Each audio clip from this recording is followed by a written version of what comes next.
Good morning, everyone. It's Yvonne here. Thank you so much for joining us for another Mornings with Mayesh. Today is going to be so much fun because I have not one, not two, not three, but I have four guests, guys. Really, I'm not kidding. So we're going to be chatting about a new book called Where We Bloom.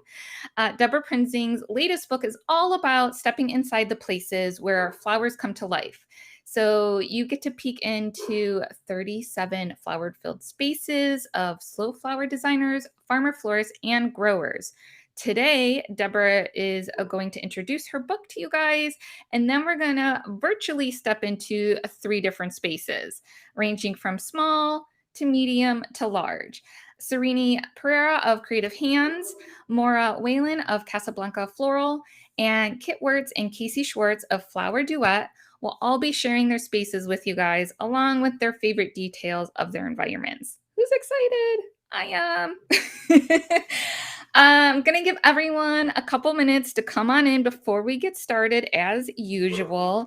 Just a reminder, I know for all of you guys that listen to me, I'm sorry that I repeat myself, but I literally get this question asked all the time. So the replay will be available pretty much immediately on Facebook and YouTube. Instagram Live, I got to do a little bit of processing and then I re-upload. And then you will be able to find everything, including a podcast and my show notes, up on the blog. Sound good?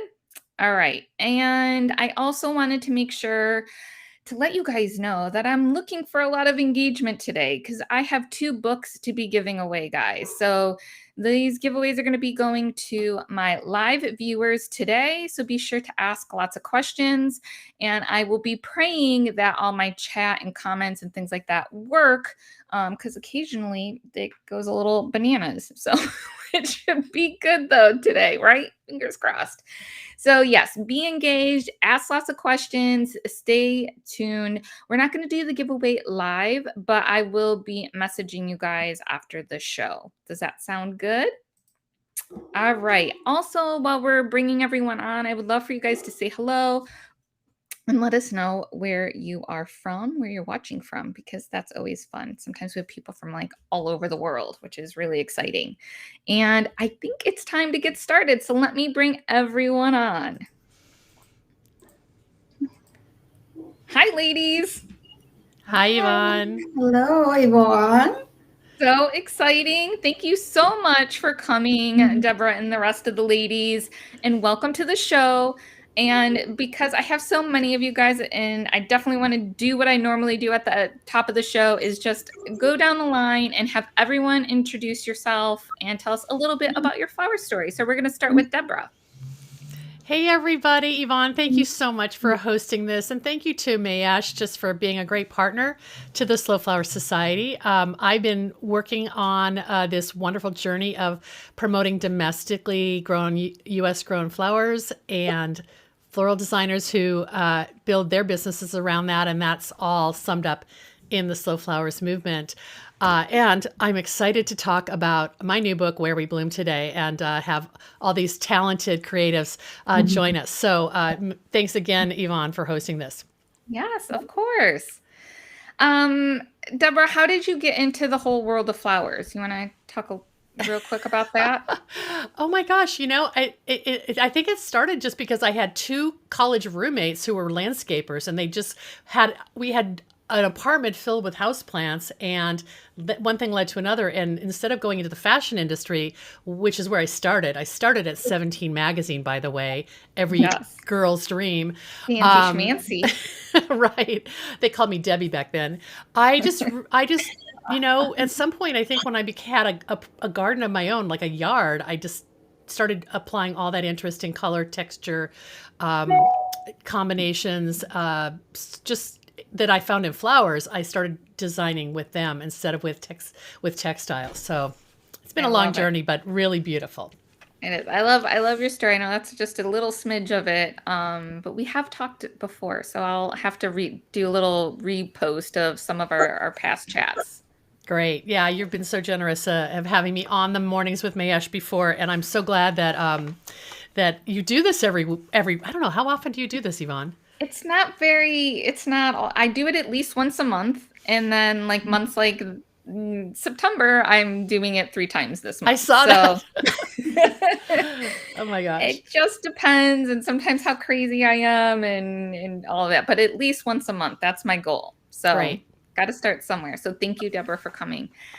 Serena is my dear Hello. friend, guys. Just so you guys don't, if you don't know, she went to Quito, Ecuador when we had our international workshop, and she's just a really amazing, sweet person. I'm really happy to have you, Serena. You want to introduce yourself? Thank you, Yvonne, for having me and all of us, and Deborah and the Mayesh family. I'm really grateful that I was chosen to be on your show. And I started my business 20 years ago, part-time as a hobby. And 7 years ago, I decided I'm going to take the challenge and do it full-time. And here I am, my 20th year, got published in Deborah's book, was in the Floral Review magazine, and now I'm on your great show. You've reached the pinnacle, Srini. Yes. Oh my goodness. You're never too old to take the challenge of technology and all whatnot. I love that. One of my favorite guys, Gary Vee, he talks about that all the time. How a lot of people think they're too old to start over, or do something new, or do the thing that they really love and passionate about. So I love hearing stories like that. I think that's amazing, and I think that's a good life lesson for so many people watching, whether they're young or old, and been in the business forever or not. You know. That's true. Yes. Thank you. Yeah, thank you, Mora. How are you? I'm terrific, really terrific. I echo Srini in thanking everybody for welcoming me here. Yeah, so tell us a little bit about yourself. Well, again, I really like what Srini said. I too am older. When I entered this, a lot of people in the industry these days, especially the wedding folks, seem to be so young, which is terrific and great. But I've had many different careers in my life, but flowers have been a passion since I was a wee tot. And my business is just 7 years old, although I worked in a pretty fancy schmancy floral shop in graduate school 30 plus years ago. So Casablanca Floral serves the greater Seattle area.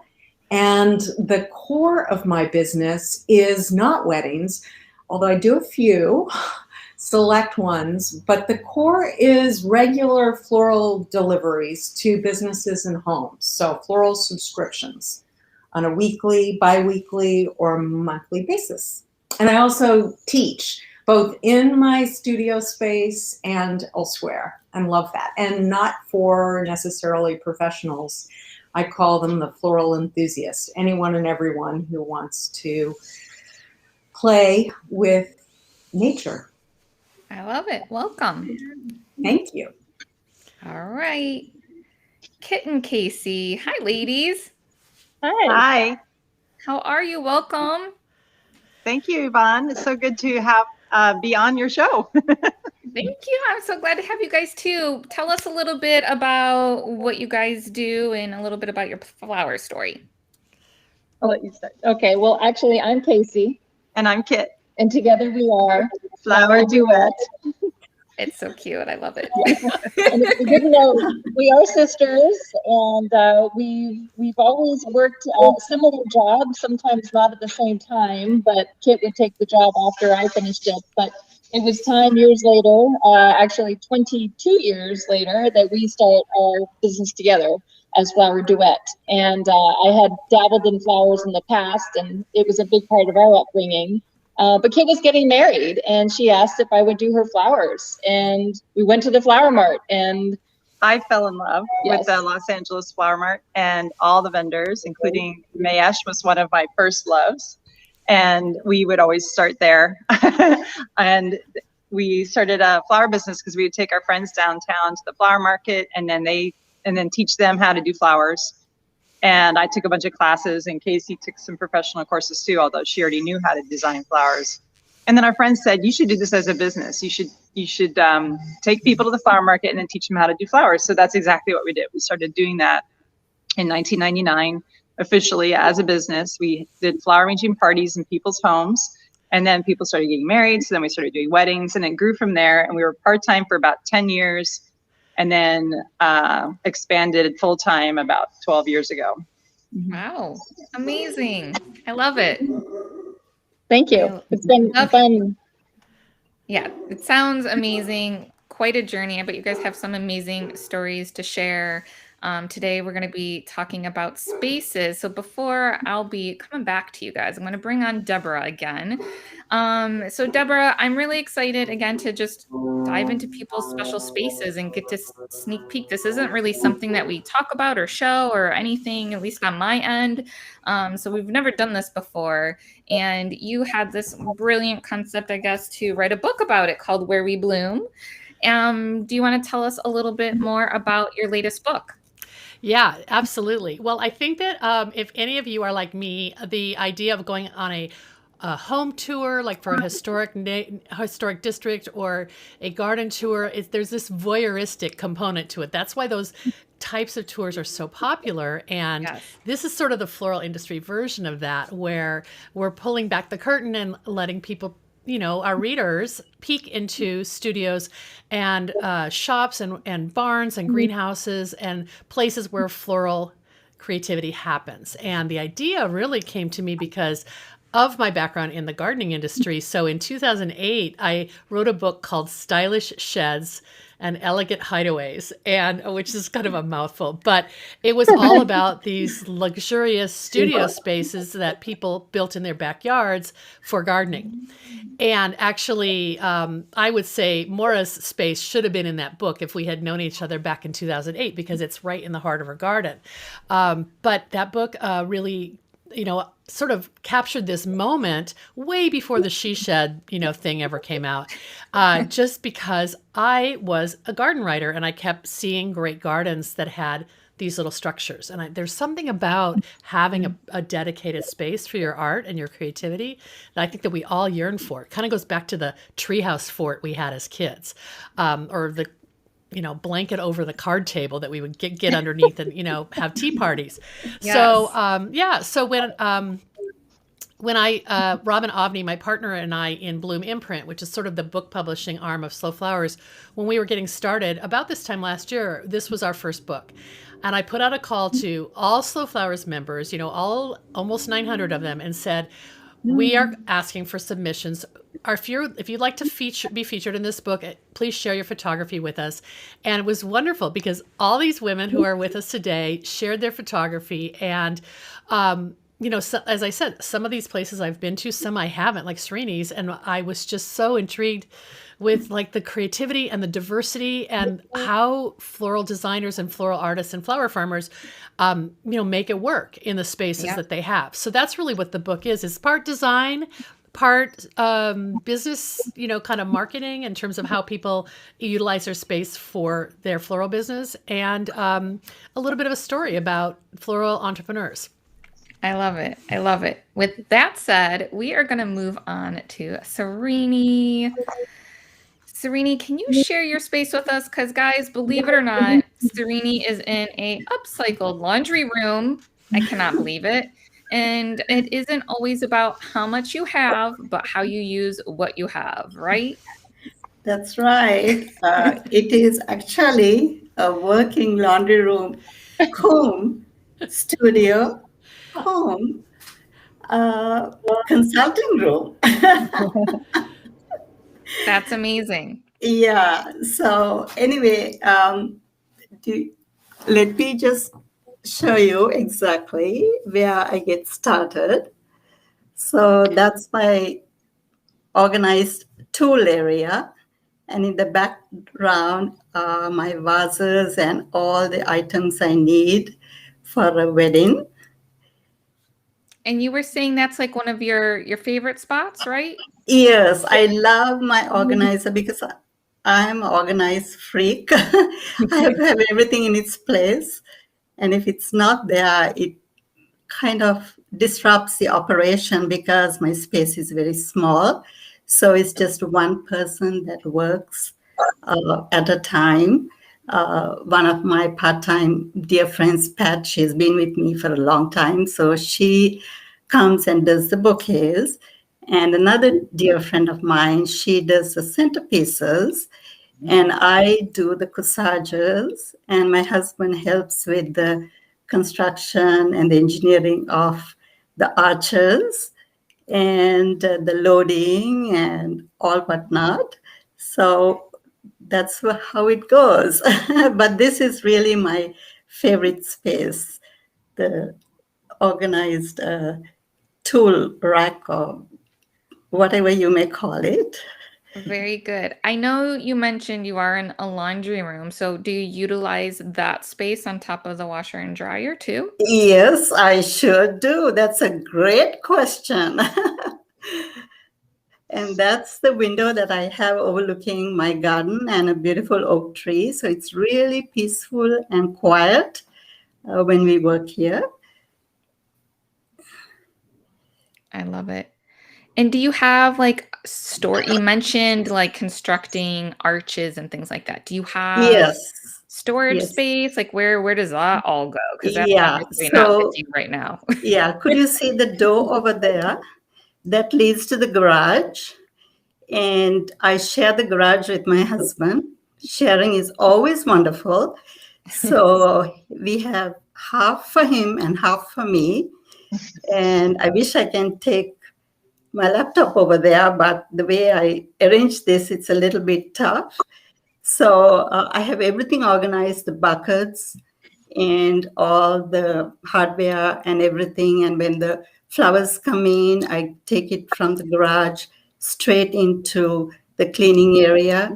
And then it gets sorted out into buckets. And then each centerpiece is organized in smaller buckets.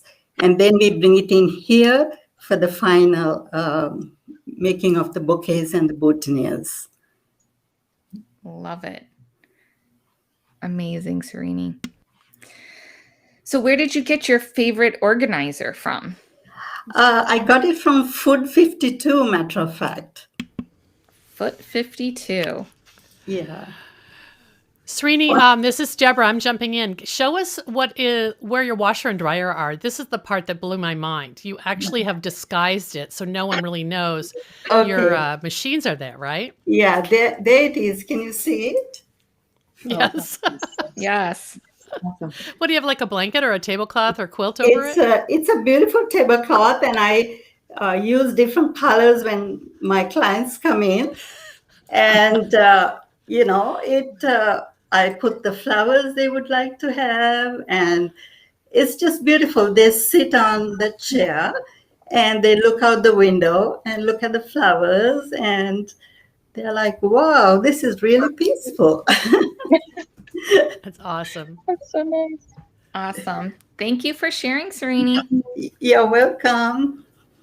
So now I'm going to bring on Mora. And guys, if you have questions while we're talking, be sure to go ahead and post those. And I just wanted, before I know I have Mora on, but Kit and Casey, when we're on Instagram Live, it's kind of like this vertical thing. So when I bring you on, maybe you guys can like squish together more in like the center, so that way everyone can see you. Yes. Know, right? Twinsies. Sisterly love. Okay, so Mora, I didn't read the whole entire book yet, but I did like browse through things, and I noticed for your section, it was saying that you started out in a 36 square foot tree fort. And now you have graduated to the space that we see behind you. So can you tell us a little bit about that story? Because that's so interesting to me. Yeah, true story. Yeah, I feel like the Goldilocks of a bunch, mine's in between size-wise. Yes, as I said earlier, I've been an avid gardener my whole life. Like Kit and Casey, grew up with flowers, playing gardens, and had every reason in the book not to jump into the business as I wanted to decades ago. And was out of the workforce for 10 plus years. I think I got kind of the classic mom story. And started, like so many others, making wreaths and arrangements for friends and friends' weddings, private events, in my kitchen, taking over my house, and it was too much. So, you know, my kids had one of these fancy schmancy tree forts out in our back garden, and I hauled a wreath making machine up into it and kind of fastened, it was kind of like a shanty town, honestly. Underneath, I had a workspace. I wish I had better pictures of how it evolved, because it's kind of crazy, but the story goes, it's true. My eldest, my daughter, was furious at me. You know, Mom, you're taking over every space in our house. We don't have a garage. We live in a 1903 farmhouse, which is super cool. And over the years, we've slowly but surely gussied it up. But anyway, treehouse, got booted out of there because I started getting clients and required more space. You know, as an artist, you really do need to step back and see your work. And you can't really do that when you're 15 feet up in the air in a tiny little, I think it was smaller than 36 square feet. Oh, wow. So then I graduated to our garden shed, which was shared with kids' bikes and all of our sports equipment and all of our gardening accoutrements, so blah, blah, blah. And then I got even bigger clients, so had to leave. And I just feel so lucky to be in this space that I am now. A really dear friend, child friend, who's done a lot of work on our old farmhouse. It built this haven for me, and it really is that. My daughter sketched it. She's the artist herself, and it was kind of an iterative process. We just found things, and you know, over time, and it didn't cost a lot of money. I wanted it in my garden. Again, I love to garden, and I love both for my students who come into the space and also for me when I'm creating, as Deborah said in the book, just to be able to go outside and pick that something to add to an arrangement, I think makes my work a little bit different than others. So just to show you, we can go around. It's so sunny here in Seattle today. I think it's going to be hard to see the garden, but it's windows all around. There's my tree, which I always say is kind of like it's hugging me or dancing with me when I'm rocking out in here on my own. I don't know. Can you see that? Yes, it's beautiful. Yes, it's amazing. The outdoor space. And then to pay homage to the tree fort, I love this. I have a loft up top. Those are all my floral books, and you can't really see it, but in theory, I'm supposed to be able to nap up there. Yeah. That's amazing. It's not huge, but it works. And Mora, so I'm gonna jump in with a couple comments. I mean, like Srini, you have a sink. And you have, you know, work counters, but you don't have a cooler, do you? No, that's by design, Deborah. I do have a processing deck, as you know, out back. And because we're really enveloped by 200-plus-year-old cedar trees, we've tested it. It's a good 20 degrees cooler in here many days, especially the hot days of the year. And again, I don't do a lot of weddings, so I really pride myself on the freshest of the fresh, sourcing my florals, getting them in, processed, and then they're out the door within 24 hours max. That's so cool. What's your favorite moment in your space? Oh, there's so many.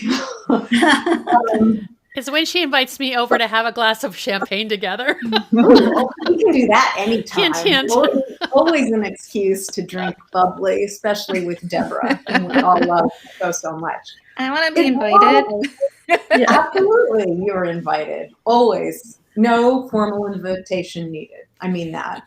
I think it is when I have people in my space. That's a great entryway. You know, I used to think, oh, my space is too diminutive. It's too small to have a big group in here, but it really works with the French doors opening up into my rear garden. I set up a wedding tent out there. And so my favorite moment is when I have a group of students in this space and they've kind of shed their creative inhibitions and they start to create these mini masterpieces. And I'm able to kind of step back and just cheerlead. It gives me a high. And I can not just see, but really sense the enthusiasm from my students when they're in this cool space, playing with beautiful, locally sourced product. That's my favorite time. I love it. I love it. Any other comments, Deborah? I think what Mora talked about in terms of spilling out outdoors, I think Srini and Kit and Casey all do. So I think that we have borrowed spaces that are beyond the walls of our studios that really make, allow people to scale up or down. I know Srini said that to me that she uses her garden a lot for big productions because she's in Southern California. She can do that more often than Mora can, but that's why Mora has a tent. So yeah, no, that totally makes sense. Still, my husband will tell you, I still have too much real estate in our garden shed and in the house and in the basement. I love it. So I have a comment from Bloom in Forage Farm. She says, I have a loft in my flower shed too, which I made for a nap hangout space for my kids. That's so cute. Oh, I love it. That's fabulous. Yeah. And do they use it? Does she get up there and nap? I don't know. Maybe she'll reply. Do you nap up there too? I'm curious. I want to know. I want to see a photo of that. That sounds wonderful. Yeah. And I see the shelves behind you where you kind of have some vases and things like that. Like, do you have other kind of like how Serena has like her cool organizational thing? Let's see if I can. I have lots of organizational areas. I don't know how. This is probably one of my favorite drawers. Can you see that? Not really. Yeah. It's actually, again, a lot of the things in my studio, I have to say, it's a quite beautiful space, but a lot of it is salvaged materials. This here is, I found it on the side of the road, believe it or not. It's an old shadow box, and I have all pins for, corsages when I do those, water tubes, clips. It's kind of cool. I love it. Yeah. And there are lots of shelves and there's your inventory. Srini, can you comment too about having a mirror? I see Mora has a mirror, so you need that when you're doing bouquet design, right? Yes, I do, because I just like to see what it looks like. And I remember, I think it was Sue from Passion Flowers that mentioned one of her classes that it's very important to have a mirror. So I got this at a charity event that we organize every year for the neighborhood many years ago. And I thought, this would be really cool to have. And it really helps as far as doing the bouquets and just getting all the angles of how it looks to have a mirror. That's cool. Very cool. So, Serena, I have Holly Chappell is watching. Hi, Holly. Oh, wow. Hi, Holly. And I know Nancy is here too. So, hello, hi, Nancy. Nancy. They were in Quito with us as well. And everyone that went to Quito with Serena knows that Serena also makes soap. Like, she'll make soap in the bathroom of this little hacienda in the middle of nowhere and give presents to people. So Holly wants to know if you're selling your soaps nowadays. Well, Yvonne, let me take it back. I don't make it, but it's a long story, so I'll have to share it at another show maybe. But it's one of her dear friends who's in Nebraska, and it's a really long story and a very moving story that I have supported them over the years. And it's one of these things that I just love doing. In Quito, what I did was I come into my room and then I wanted to cut these soaps the shape of hearts. So I didn't have my tools with me. And so I don't know how I did it, but I managed to do it. and then cut it and give it, surprise all you guys. I still do. It's called Pacha Soap Company, and I give it to all my clients. I decorate it with flowers and, just kind of match the colors. And I get the ribbon from Studio Carter, I think, in New York or New Jersey. Oh my gosh, pardon me if I'm not sure about the city, but yeah, that's exactly what I do. So very good. I love it. So Polly. I love it. And that was such like that whole week, I think, me especially, I was an emotional wreck just because it was such a stressful, amazing, beautiful, crazy, tons of people. Like it just, yeah, I was crying, I feel like all week, but the like last night I was like such a mess. And then she brings that and I'm just like still bawling and crying in front of everyone. And yeah, it was so cute. It was a really amazing memory, Srini. Thank you, Yvonne. Yes. Thank you, Holly. And hello, Nancy. And I have a friend from England. I think she's watching, one of my school friends. Oh, that's fun. Yeah, I see she's watching on YouTube. I see that post. Greta. Yeah. Yes, it says, good for you, friend Srini, being so organized, much more than I can say for myself. I'm from England. So thank you, Greta. Before we move on, I want to remind everyone just to post questions, be engaging, because we're going to be giving away 2 of Where We Bloom books to a couple people that really kind of, are sticking out. That didn't come out very smoothly. Right? But yeah, we want some engagement, some questions, and I love all of that. So we're keeping track of that on the back end. I have Allie helping me out, so shout out to Allie.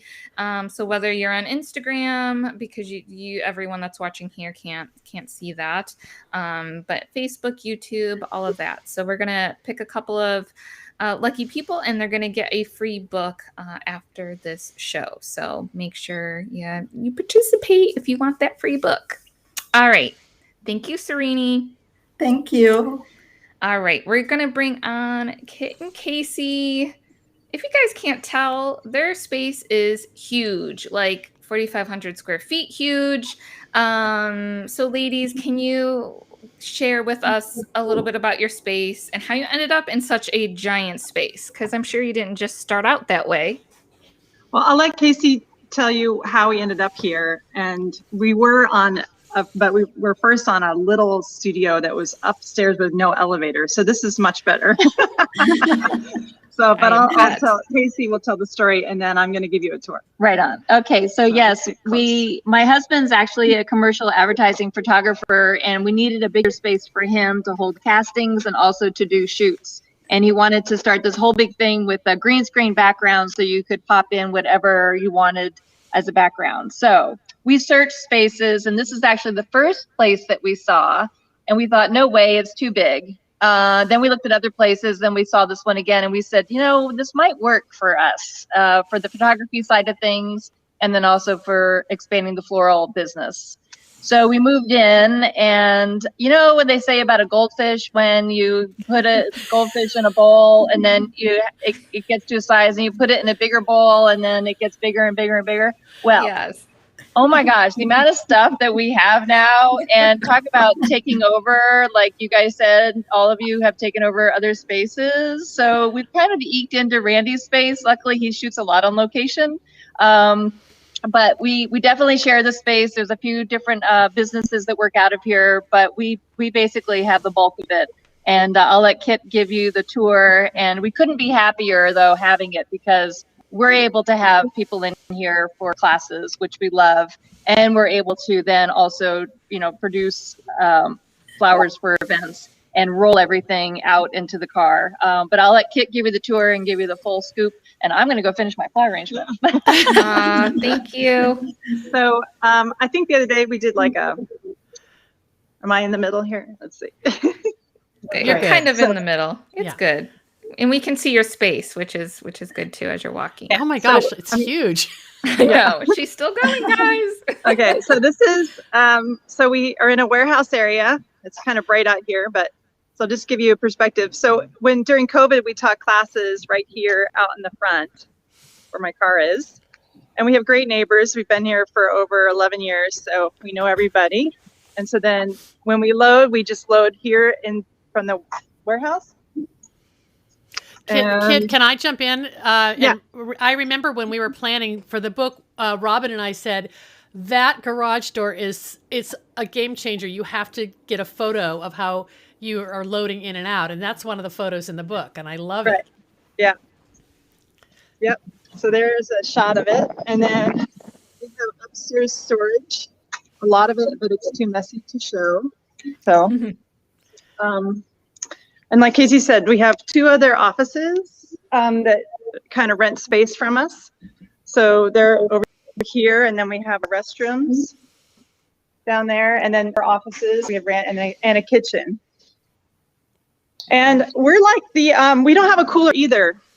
People think that's crazy, but this warehouse is very cool in most of the year. So we don't have a cooler, and everything we do is custom and just in time. So we try not to have any waste, and that cuts down on overhead and then also electric bills and all that stuff. So that's one of our eco-friendly things that we do. And everything's on racks behind me, so that's some of our storage stuff, some vases, and everything is on wheels, so we can move everything. So that's part of it. You can see some of the storage up there. It's brilliant. I love your orbs. Yeah. Our party orbs. And then this is like a lounge area where we meet with clients. Oh my gosh, how pretty. Oh, wow. I turned the lights on for you guys. Thank you. And then, that was back there. That was where we shoot the videos, because we've been doing online videos for over almost 4 years now. Huh? So online instruction. So we did that way before COVID. And let's see. So that's like your little studio for filming demos. Right. And then this is Randy's space, the photographer. So we just have You that much. pushed him over in one corner. And then this is our organization of supplies. So you can see everything's, I don't know if it's backwards, it's all labeled. No, it's good. And again, we don't move these, but they're all on wheels. And then this is also in the book. This is kind of our library. It's very cute. I love the cubbies. Mm-hmm. And then I like how everything's organized by color. I did that one time for my girls, little library shelves, and it lasted for maybe a month, if that, and then it was all messy again. Yeah, so that was in the book. And then I'm going around to metal tables. I'm sorry, it's crooked. And so all of these are on wheels, and we move them around for different, like Casey's demonstrating. Casey, she's like Carol Merrill. Amazing. Are those tables you'd buy at a restaurant industrial supply store, or? Yeah. In fact, the manufacturer is actually really close by, and when they found out we were buying a bunch, they offered them. We got secondhand ones, so we paid how much less? A third less. So so we have 20 of them, or 22 of them, or something like that. But they're great size. They're 2x4s, right? 2 feet by 4 feet. And then underneath we have the stools for the people when they come to the class. So they pull their stool out and it rises up and they can sit, because we get feedback and classes and said there was a sit. So then we bought 20 stools. So have that. And then like I said, we don't have a cooler. So everything is, we just process and put in buckets. And after this, we're going to get more flowers. Yeah. So love it. Yeah. And Kit, how far are you from the LA flower market? Because I know that's a core part of your business, is taking people there, but also you source a lot of your flowers at Mayesh and other wholesalers there. 21 miles, Casey said. Okay. Oh, so it takes a little bit for you guys. Yeah, it's on a Saturday morning, when we were doing the tours, it would take 30 minutes to get back from, so not too bad. And then We go to the Mayesh at LEX, and that takes about 25 minutes. So that's not bad. we probably go to that Mayesh more than downtown. And then we have some other vendors that are close by that we work with. We try to spread the wealth. So we, that's what Casey says. We're faithful to all because you just never know, Exactly.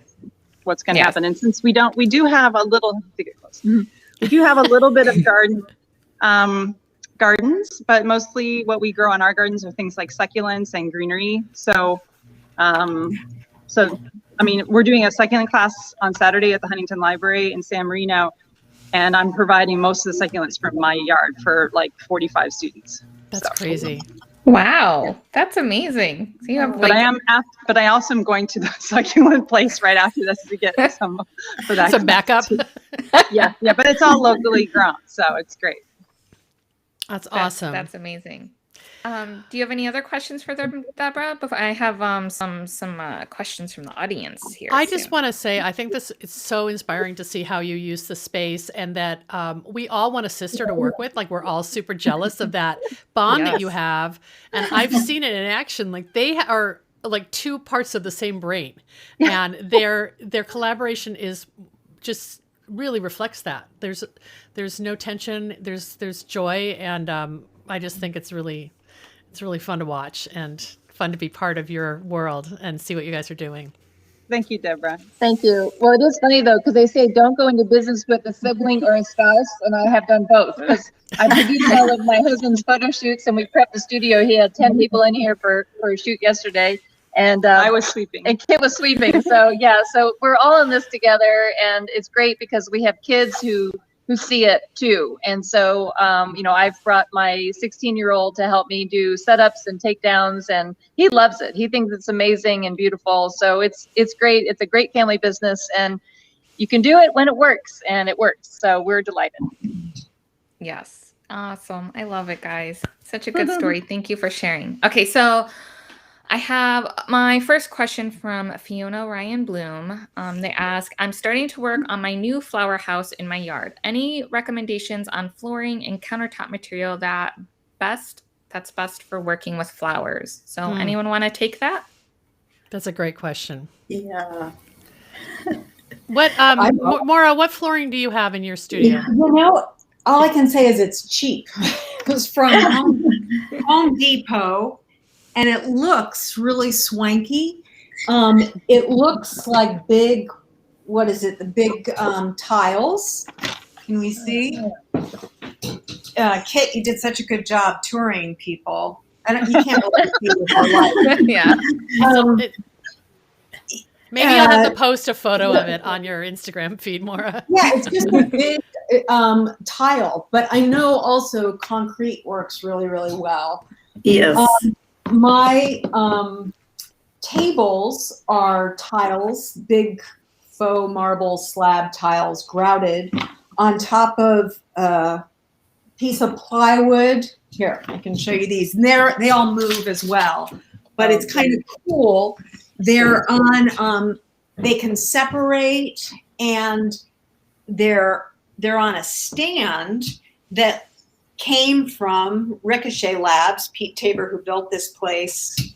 Oh, I really stink at moving this around, don't I? No, it's good. It's fine. It's all good. We got to see underneath. Yeah, well, it looks like a flower petal. It's so cool. It came from, see them? Oh, yeah. Oh, yeah. House. They're old stands from old restaurant tables, bistro tables. And so we saw them at this salvage spot and just like, yeah, that'd be great. And so just took plywood, and then there's molding on the sides. It's really easy. And the tile, it's just grouted, works great. And they move around too. That's key, especially if you're teaching. Kit, you're raising your hand. Do you have? Yeah, my suggestion is just to make sure you have counter height for flower arranging. So you're not flower arranging on a surface that's like a regular table, because your back is going to hurt if you are always leaning over the design. So no matter what you get, make sure the height is right for you. It has to be a little higher than, depending on how tall you are. because sometimes we'll have like kids in here and our tables are too high for the kids. But so you want to just make sure you have counter height. That's why we always tell our students that, work in the kitchen because you have the right height counter usually in the kitchen. And just easily cleanable too, easily cleanable, because everything, we know that making arrangements is messy and the water is there. So you want to have something that you can clean easy and dries fast. And if you've got people coming in, just keeping things clean is important. So easily cleanable, I'm like big on. Very good. Thanks for sharing, guys. So my next question is from Aim the Lame. That's an interesting handle. They say, I work out of my home in the hot Central Valley, California area. What is the best way to cool a room without adding too much moisture, wind, like a swamp cooler?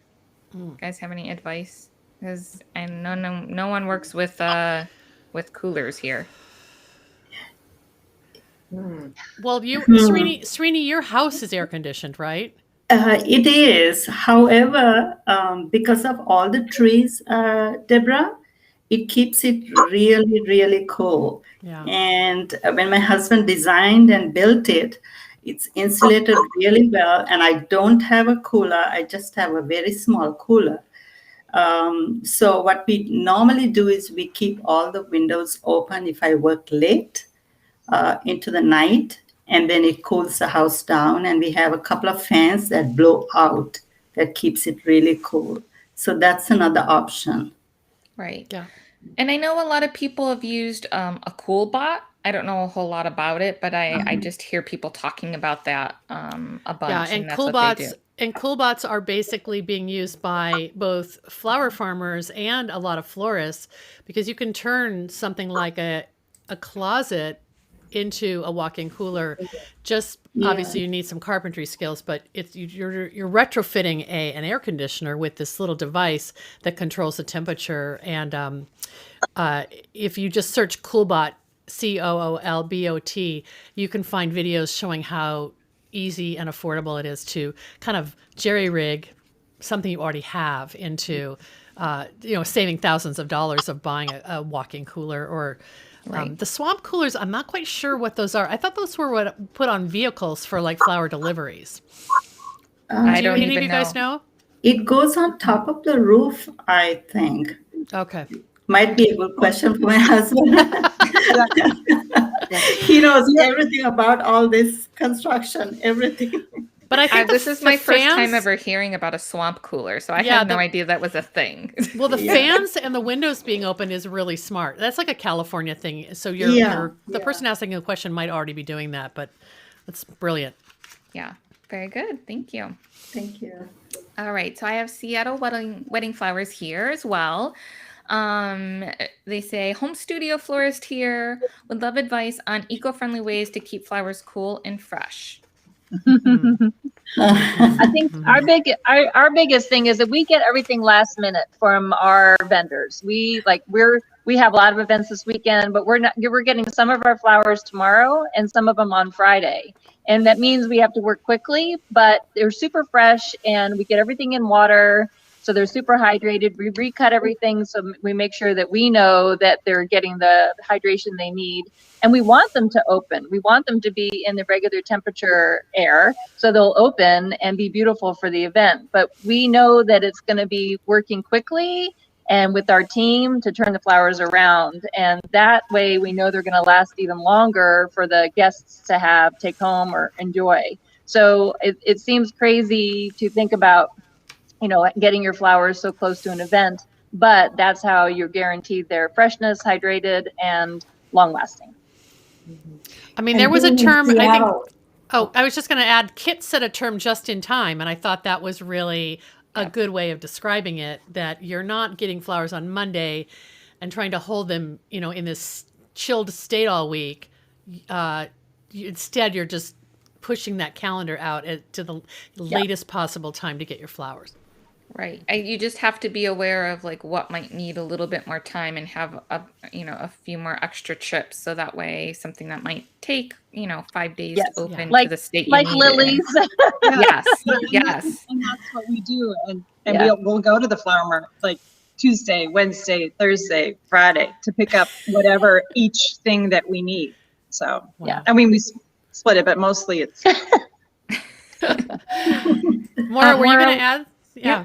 I was just going to add, since you're in Seattle, make friends with the wholesalers. I'm sure you already have, but I know Mayesh Seattle was incredibly kind to me when I did the flower mannequin for Fleur de Ville for the Northwest Flower and Garden Show, and they held on to my flowers that I had pre-ordered till the last minute, and that was hugely helpful.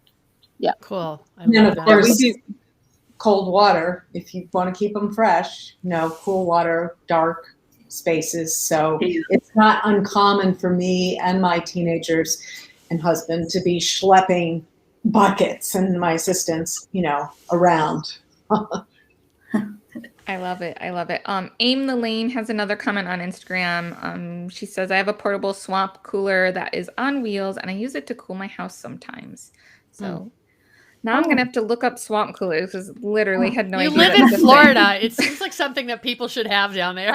Yeah. You would think. I don't know. How don't I know about this? All right. That's great. Yes, it's amazing. So this has all been great, guys. I have one more question for Deborah. I'm going to put you back on top there. So Deborah, before we wrap up, let's talk a little bit about your publishing company that you mentioned in Bloom Imprint. Can you share more about what you do? Yeah, And we'll sure. maybe get I'd into love some to. other things too. Yeah, well, my background is journalism. So as I said, I was a fashion journalist, and I moved into, architecture, design, home and garden, gardens, flowers. It just was this natural continuum. And really in the slow flowers community, one of the things that people want is to tell their stories. And that's really the core of it. And I was talking with my friend Robin Ovney. Robin used to work for Florist Review. She used to basically be their book division creative director. And we did a book together called Slow Flowers Journal Volume 1. And after that, things changed because of COVID, and Florist Review sold. And we were like, you know what, let's just do our own publishing company. So Bloom Imprint is basically a publishing imprint that's boutique. We're focused on telling the stories of Slow Flowers members and by Slow Flowers members and about Slow Flowers members. So in this case, Where We Bloom was about Slow Flowers members, and now we're working with several of our folks who are farmers and florists, first-time authors, developing their books, and we've got a bunch of titles coming up. And Yvonne, you put the link there. If you visit Bloom Imprint, you will find our current projects. We've got about 8 projects in the works. 8. Okay, so much there. So what are a few maybe past projects that you've worked on already that you're really proud of? Well, Where We Bloom was our first book for Bloom Imprint, and we're really happy and very proud of that. Now we are about, in 2 weeks, going to the printer with Holly Chappell's first book called A Life in Flowers. And it's going to be just an amazing collection of all of her projects and her flowers on her farm, her flowers that she designs for weddings, sort of her path with the Chappell designers and her product development. So it's going to be fabulous. We're very excited about that. It'll be available at the end of October. And then we're working on a book with Felicia Alvarez of Menagerie Farm and Flowers, and she's a garden rose farmer. And the book is really going to be a guidebook for farmers and florists about garden roses, which are different than the roses that you normally see from commercial rose growers. So that's going to appeal to gardeners as well as florists. So yeah, lots in the works. And I will say that we're committed to sort of the ethos of Slow Flowers, which is local, seasonal, and sustainable. So we are printing our books in the U.S. with a printer here in Seattle, which we really is on brand for us to just keep it as support small businesses that are local as well. I love it, Deborah. I love it. Wonderful. So many amazing things that you have going on. And Deborah, I know it's not part of Bloom in print, but how many books have you yourself have published? Because, you were a prolific writer. That is for sure. I don't know. Like right now I'm saying 12, I think. Yeah. My very first book came out in 2002 called The Northwest Gardeners. What was that called? Northwest Gardeners Resource Guide, I think. It was like a yellow pages for gardening. Okay. Yeah. And I had little kids when I did that. And I just keep thinking, you know what? Everybody who's doing a book who has children, it's like having a garden. You're forced to choose your favorite, and your children sometimes hate that you're working on a creative project like that. But now my children are in the creative world themselves. And I feel like I kind of insidiously got them interested in design and editing. So it's fun. Srini, you were raising your hand. Were you going to say something? Yes, because I sent some of your books to Sri Lanka, and they just arrived. Oh, of Where We Bloom? Yes. Oh, that's wonderful. Yeah. We don't have international distribution yet. We will in 2022. Yeah. Because we're working with a international distributor starting January 1st, but you beat us to it, Srini. Thank you. That's awesome. That is awesome. I have one kind of question that is a little off topic from the book, but because we're, all kind of the slow flower family here, someone was asking if there is a eco-friendly version of floral foam yet. I can't say for sure, but the florists here have probably become aware of some of the products in development at different stages, and I think they might have some other thoughts about that. There's Mora or Kit, Casey, Srini, have any of you worked with the AgriWool product? Yes. Okay. I have worked a lot with AgriWool, and it has worked great. I did a lot of arches with AgriWool, and it has worked great for me. Okay. I think that I'm not 100% sure about the minerals and raw materials that are used in that, and whether they're, how they're replenished in the wild. I don't know. Mora, what do you say? This is what it looks like for those of you who don't know. Yeah. We're all anxious, all of us who are committed, we're all anxious for something, an alternative to floral foam, to be patented. In the interim, natural armatures, using woodies, coated chicken wire, or good old-fashioned frogs is what we do. Great. Okay, and Casey, did you want to add anything? Well, for the arches, we've moved completely away from floral foam, and we've taken on Sue McCleary's method of creating burritos. She calls them burritos. We call them McCleary's.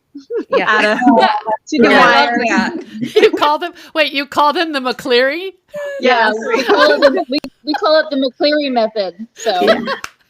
Oh, you know what? Let me show you one, because we have one that's still attached to it. So we're using it now for all of our arches. So, and Sue taught this method. She taught this at the Slow Flower Summit, and Kit and Casey were there. So this is pretty recent. It's kind of and at our keto workshop. Oh, right. So this is on the arch. So this is what we're going to use this like next week. Can you guys see it? Yep. Very cool. So it's eucalyptus inside the chicken wire that we attach to an arch, and then of course we stuff it with ruscus, and then we add the flowers in the water tubes, and we haven't done too many of the Eco Fresh Bouquet, mostly water tubes, and just her method of just putting it in. Have to get close again. Putting it in. Are we close enough? And it actually get closer. Yeah. The fun thing about it, though, it works beautifully, and it's so much more lightweight to attach to some of these really high arches. So if you're heading up there, I can just hook it with a hook on the chicken wire before I can zip tie it to the thing, and it makes it so much easier. We're not like schlepping these giant riquettes of floral foam, and it's not dripping everywhere, waiting, on the, under the bride. So we have totally loved doing the McCleary method. It's been fabulous. I love it. Thanks for sharing, guys. That's great. It is. It's great. Such a great show, guys. Thank you, everyone, for joining me. All the ladies, Deborah, Srini, Kit, Casey, Mora, you guys are amazing. Everyone that's listening and watching, whether it's live or the replay, I hope you grab your copy of Where We Bloom. Like I mentioned before, I'll be giving away 2 books after this show later today. And I just, again, wanted to thank you guys all for joining and just watching and spending time and getting to take a peek at people's spaces and where they design and where they bloom. So thank you, everyone. I hope you have an amazing day. And stay tuned for our next show, which will happen probably around the 2nd week of October. Have a great day. Bye, everyone. Bye. Thank you. Bye, everybody. Thank you. Bye, thank you, everybody. Bye, Srini. Bye, Deborah. Thank you, Bye, everyone. Bye, Mara. Bye-bye. Bye. Love it.